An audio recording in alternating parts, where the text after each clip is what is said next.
আজি আমাৰ কাৰণে খুব এটা ঐতিহাসিক দিন বুলি মই ক'ব খোজোঁ কিয়নো আজি পকেৰাগ্ৰাম কলেজৰ নিজৰ প্ৰতিষ্ঠা দিৱস পালন কৰাৰ লগতে ইয়াত এটা আমি যুগান্তকাৰী এটা কাৰ্যসূচী হাতত লৈ পেলাই আমাৰ কলেজ কৰ্তৃপক্ষই যেটো এটা তেওঁলোকে কাম কৰিলে আমাৰ বড়োপা উপেন্দ্ৰনাথ ব্ৰহ্মৰ প্ৰতিমূৰ্তি আজি কলেজৰ আমাৰ সন্মুখত এই কলেজৰে মাজমজিয়াত তেওঁলোকে যেটো ইয়াত এটা মানে কি কয় প্ৰতিষ্ঠা কৰিলে আমাৰ বড়োপা উপেন্দ্ৰনাথ ব্ৰহ্মৰ প্ৰতিমূৰ্তি সেইটো এটা আমাৰ কাৰণে খুব গৌৰৱৰ বিষয় আৰু খুব আমি মানে আজি এজন মই বড়ো সন্তান হিচাপে তেওঁলোকে লোৱা পদক্ষেপটো আমাৰ জাতিৰ প্ৰতি এটা সন্মান বড়োপা উপেন্দ্ৰনাথ ব্ৰহ্মক শ্ৰদ্ধা সন্মান দিয়াৰ লগতে বড়ো জাতি আমাৰ গোটেই BTC অঞ্চলৰ বাহিৰে গোটেই পৃথিৱীত যিসকল আছে তেওঁলোকৰ প্ৰতি সন্মান শ্ৰদ্ধা দিয়া বুলি মই সেইটো অনুভৱ কৰিছোঁ লগতে আমাৰ BTC অঞ্চলত বসবাস কৰা সকলো জাতি জনগোষ্ঠীৰ প্ৰতিও এটা এটা ডাঙৰ সন্মান বা শ্ৰদ্ধা দিয়া বুলি মই অনুভৱ কৰোঁ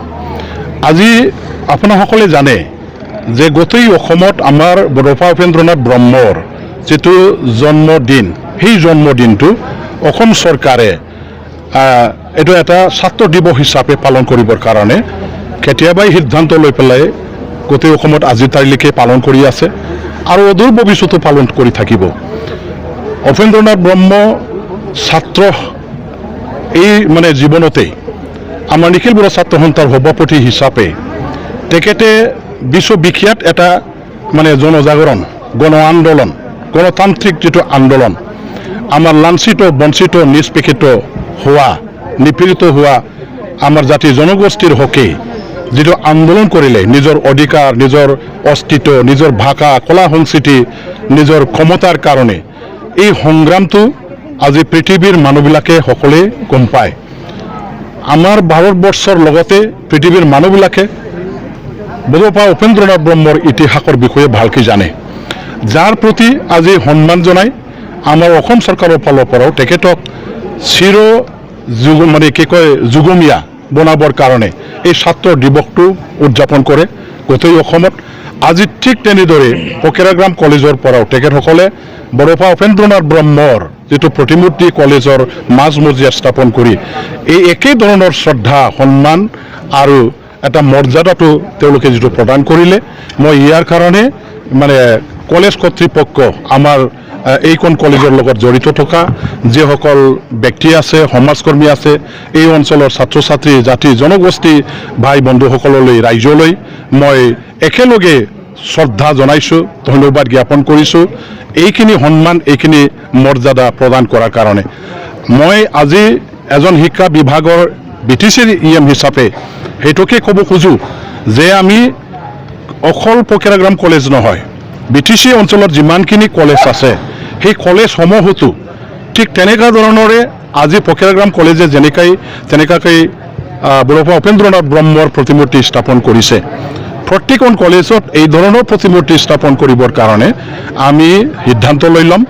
BTCৰ আমাৰ এক্সিকিউটিভ কাউন্সিলত আৰু সেই মৰ্মে BTC গভৰ্ণমেণ্টৰ ফালৰ পৰা আমি সহায় সহযোগিতা আগবঢ়াম আজি মই বিশেষ ক'ব খোজা নাই মোৰ লগত আমাৰ মানে বড়োপা উপেন্দ্ৰনাথ ব্ৰহ্মৰ লগতে একেলগে সংগ্ৰাম কৰি অহা মানে আমাৰ বড়ো জাতিৰ হকে কাম কৰি অহা BTC অঞ্চলৰ জাতি জনগোষ্ঠীৰ অধিকাৰৰ কাৰণে সংগ্ৰাম কৰি অহা একালৰ নিখিল বড়ো ছাত্ৰ সন্থাৰ সভাপতি আমাৰ প্ৰাক্তন MP চাঞ্চমা কুংগুৰ বৈশ্যমতীয়াৰী দাদা নিজে আছে আৰু তেখেতে মানে আমি যিমান জানো 10 গুণ 20 গুণ তেখেতে বড়োপাৰ বিষয়ে ভালকৈ জানে আমি সকলোৱে মানে সেইটো শ্ৰদ্ধা কৰোঁ গতিকে আজিৰ দিনটোত মই বিশেষ ক'ব খোজা নাই যেটো পদক্ষেপ লোৱা হৈছে সেই পদক্ষেপটো আমাৰ কাৰণে এটা ঐতিহাসিক পদক্ষেপ এটা প্ৰশংসনীয় পদক্ষেপ আৰু এই পদক্ষেপটো আমাৰ বিভিন্ন কলেজতো নিশ্চয় লোৱাৰ ব্যৱস্থা প্ৰত্যেকখন কলেজৰ অথৰিটিবিলাকে ল'ব আমি চৰকাৰী মহলত ইয়াৰ কাৰণে সিদ্ধান্ত লৈ পেলাই কাৰ্যকৰী কৰাৰ কাৰণে আমি ব্যৱস্থা হাতত ল'ম BTC অঞ্চলত যিবিলাক টিচাৰ নিযুক্তৰ বেলেগাত কোনো লেহেমীয়া হোৱা নাই আমি তন্নকৈ যিবিলাক ভেৰিফিকেশ্যনৰ কাম কাজ কৰি গোটেইবিলাক আমি এতিয়া কমপ্লিট কৰিব পাৰিছোঁ এপইণ্টমেণ্ট দিব পৰা অৱস্থাত আমি আহিছিলোঁ কিন্তু সেইখিনি সময়তে আমাৰ সেই সময়ত UPPL চৰকাৰৰ আমলতে কেছ ফাইল কৰা সুপ্ৰিম কোৰ্টত এটা আৰু গুৱাহাটী হাইকোৰ্টত এটা কেছ আছিলে আমি এপইণ্টমেণ্ট দিয়াৰ প্ৰক্ৰিয়াটো মানে গিয়াৰ আপ কৰাৰ লগে লগে যিবিলাকে এপইণ্টমেণ্ট প্ৰচেছৰ বিৰুদ্ধে তেওঁলোকে কেছ ফাইল কৰিছিলে তেখেতসকলেও নিজৰ কেছটো চলাবৰ কাৰণে বেছিকৈ গিয়াৰ আপ কৰিলে আগভাগ ল'লে আৰু হাইকোৰ্ট সুপ্ৰিম কোৰ্টৰ পৰা আমাৰ এই কেছটো চলি থকা সময়ত এপইণ্টমেণ্ট দিয়াৰ বেলেকাত কিছুমান বাধা আৰোপ কৰিলে আৰু যাৰ কাৰণে আজি আমি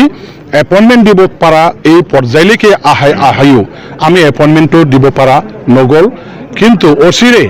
আমাৰ এই সুপ্ৰিম কোৰ্ট আৰু হাইকোৰ্টৰ কেছটো মানে শেষ কৰিবৰ কাৰণে আমাৰ লয়াৰ্ছবিলাকে কাম কৰি আছে আমাৰ অফিচিয়েলবিলাকে কাম কৰি আছে আৰু খুব বেছি হয়তো আমি অপেক্ষা কৰিব লগা নহ'ব সোনকালে এপইণ্টমেণ্ট দিব পৰাকৈ সুপ্ৰিম কোৰ্ট আৰু হাইকোৰ্টৰ কেছটো আমি শেষ কৰি ল'ব পাৰিম আৰু ইয়াৰ পিছতে আমাৰ এপইণ্টমেণ্টটো চলিব